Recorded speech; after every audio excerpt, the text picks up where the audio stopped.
हमारे चैनल को अवश्य सब्सक्राइब करें और नए अपडेट्स सबसे पहले पाने के लिए इस बेल बटन को दबाना न भूलें।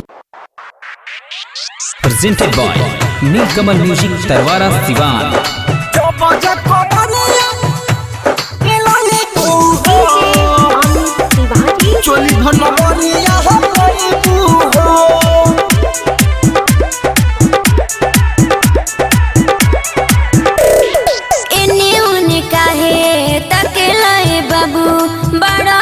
छोट रखा मना कतु कबू, बड़ा अभी छोट रखा मना कतु कबू।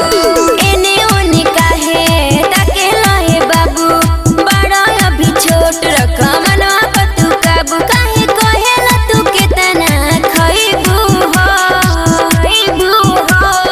जब जब कमरिया हिलाइबू हो, चोली भर न मरिया हपाइबू हो। धीरे से तू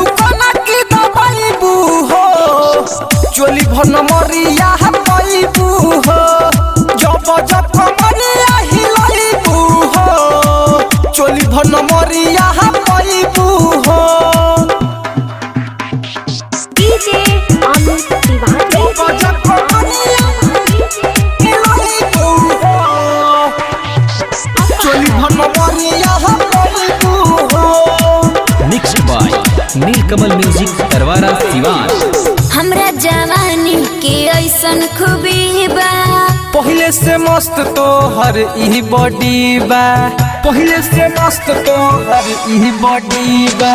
हमरा जवानी के ऐसन खूबी बा, पहले से मस्त तो हर ई बॉडी बा। लगा बजे का पे धरबा हई हैंडल। नाची नाची काहे तू रहता रू सैंडल। काहे कहता रखा तू जाइबू हो। जब जब कमरिया हिलाइबू हो, चोली भर न मरिया हपाइबू हो। धीरे से तू कनकी दबाइबू हो, चोली भर न मरिया हपाइबू हो। जब जब कमरिया हिलाइबू हो, चोली भर न मरिया हपाइबू हो। भर न मरिया हपाइबू हो। डीजे अमित तिवारी।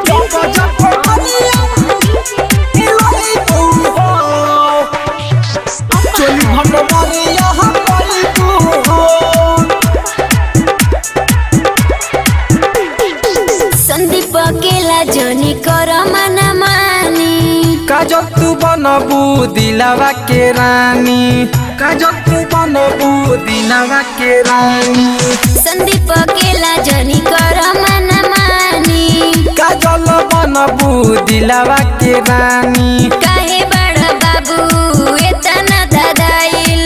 चलो ना होने तो छोड़ाइब आगराइल। सब लइका कहेले पट जाइबू हो, जाइबू हो। जब जब कमरिया हिलाइबू हो, चोली भर न मरिया हपाइबू हो। धीरे से तू कनकी दबाइबू हो, चोली भर न मरिया हपाइबू हो। जब जब कमरिया हिलाइबू हो, चोली भर न मरिया हपाइबू हो। Mixed by Neelkamal music Tarwara Siwan.